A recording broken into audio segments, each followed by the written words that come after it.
and we are in Allegan County right now. As you can see, it's foggy everywhere today, but I am Kara Knopf, your host, and I will see everybody next time. Bye-bye. It is actually February the 22nd, 2022.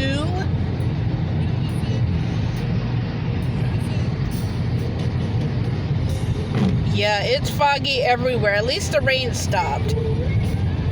But just wanted to come on and show that we got foggy everywhere today.